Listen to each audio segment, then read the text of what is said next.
وہ مجھے ایک بات یاد آ گئی، اور حالانکہ وہ بات ایک مزاحیہ ہے، لیکن اس سے آج کا مسلمان بالکل ایسا ہی ہے کہ افریقہ کے ایک ملک میں امام صاحب تھے، ایک مسجد کے منتخب ہوئے، بہت اچھے امام تھے ماشاءاللہ، علم بھی اللہ تعالیٰ نے بہت زیادہ عطا فرمایا تھا، اور لوگوں میں ان کی محبوبیت بھی تھی، لوگ پسند کرتے تھے۔ رمضان کے مبارک مہینے میں چونکہ مسلمانوں کا ایمان جاگ جاتا ہے،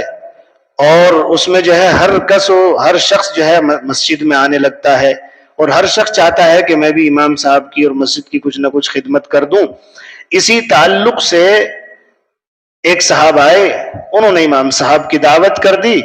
اور دعوت کرنے کے بعد کہا کہ امام صاحب آپ کو گھر چلنا پڑے گا، ہم دعوت جو ہے گھر پر کھلائیں گے۔ امام صاحب جو تھے ان کے گھر پہنچے، اور جا کر ان کے گھر پہ کھانا کھایا۔ افطاری کے بعد، کھانا کھانے کے بعد امام صاحب وہاں سے جب واپس آئے تو آنے کے بعد وہ اس کی بیوی نے کچھ پیسے رکھ کر کہیں بھول گئی تھی۔ جب اس نے امام صاحب واپس چلے آئے، اس نے وہ پیسے تلاش کیے تو وہ پیسے نہ ملے۔ اپنے شوہر سے معلوم کیا، اس شوہر نے بھی انکار کر دیا کہ میں نے بھی نہیں لیے ہیں۔ اب یہ دونوں میاں بیوی کہنے لگے ہمارا ایک چھوٹا بچہ 2 مہینے کا، اور میں اور آپ، تیسرے چوتھے شخص جو تھے وہ امام صاحب ہی آئے تھے، اس کے علاوہ تو اور کوئی آیا نہیں ہے، اور پیسے رکھے ہوئے تھے۔ تو گویا کہ وہ پیسے امام صاحب نے اٹھا لی۔ انہوں نے یہ فیصلہ کر لیا اپنے دل میں کہ وہ پیسے امام صاحب نے اٹھا لیے، اور یوں کہنے لگے کہ ہماری مسجد کا امام تو چور ہے،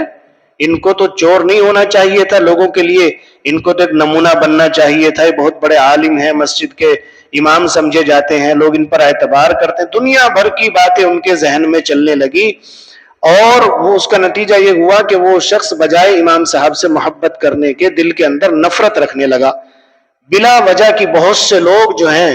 بلا وجہ اپنے دلوں کے اندر بہت سے لوگ اپنے دل کے اندر امام صاحب کی طرف سے پتہ نہیں بہت سی بدگمانیاں پیدا کر لیتے ہیں۔ بس ایسا ہی ہوا، انہوں نے بھی جو ہے اس عمل کی وجہ سے تحقیق تو کی نہیں، اور اس عمل کی وجہ سے جو ہے بدگمانی کرنے لگے۔ اسی طریقے سے 1 سال گزر گیا، امام صاحب سے تھوڑا دور رہنے لگے، لیکن 1 سال جب گزر گیا، رمضان کا دوسرا مہینہ آیا، یعنی رمضان کا جب دوسرا رمضان آیا تو انہوں نے اپنی بیوی سے کہا کیا اس سال بھی امام صاحب کی دعوت کی جائے، اور جو انہوں نے غلطی کی ہے چلو ہم اسے اللہ کے لیے معاف کر دیتے ہیں۔ بیوی نے کہا ٹھیک ہے، پر ایک بات ہے، جب وہ گھر پر آئیں گے تو ہم تنہائی میں ان سے معلوم کر لیں گے، اور جو بات ہوگی وہ بتا دیں گے، ہو سکتا ہے کوئی مجبوری ہو ان کے سامنے۔ بس ایسے ہی ہوا، انہوں نے اپنے گھر پر امام صاحب کو بلایا، اور انہوں نے جو ہے امام صاحب کی دعوت کی۔ امام صاحب نے کھانا کھایا، کھانا کھانے کے بعد جب چلنے لگے تو یہ صاحب کہنے لگے امام صاحب اگر آپ کو برا نہ لگے تو میں آپ سے ایک بات معلوم کروں۔ انہوں نے کہا ضرور معلوم کیجئے۔ کہنے لگے امام صاحب جب آپ 1 سال پہلے ہمارے گھر میں ہمارے یہاں آئے تھے تو ہم نے آپ کو کھانا کھلایا تھا، اور اس وقت میں کچھ پیسے یہاں پر رکھے ہوئے تھے، کیا آپ نے وہ پیسے اٹھائے تھے؟ امام صاحب کہنے لگے ہاں میں نے اٹھائے تھے وہ۔ یہ بات سن کر وہ میزبان جو تھا غصے میں لال پیلا ہونے لگا، لیکن امام صاحب نے اپنی بات جاری رکھتے ہوئے روتے ہوئے یوں کہا کہ اگر آج 365 دن ہو گئے،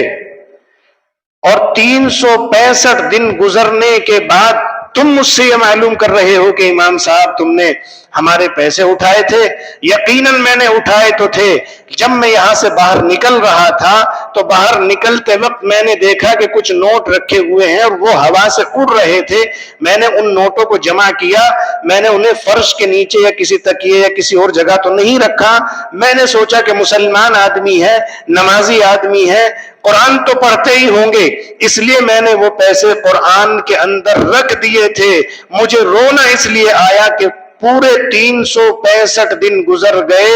ایک رمضان سے دوسرا رمضان آ گیا، تم نے آج تک قرآن کو کھول کر نہیں دیکھا، اگر تم قرآن کھول کر دیکھتے تو تمہارے پیسے وہیں کے وہیں رکھے ہوئے ملتے۔ وہ شخص یہ سن کر فوراً قرآن اٹھا کے لایا، اس نے دیکھا کہ وہ سارے پیسے قرآن کے اندر ایسے کے ایسے رکھے ہوئے تھے۔ میرے دوستوں، میرے اس واقعے کو سنانے کا مقصد یہ ہے کہ ہم میں بہت سے لوگ ایسے ہیں جو قرآن پڑھنا جانتے ہیں، لیکن وہ صرف رمضان کے اندر قرآن پڑھتے ہیں، پورے سال پھر قرآن پڑھ کر نہیں دیکھتے، قرآن چھو کر نہیں دیکھتے، اور یہی حال ہوتا ہے پھر ان لوگوں کا۔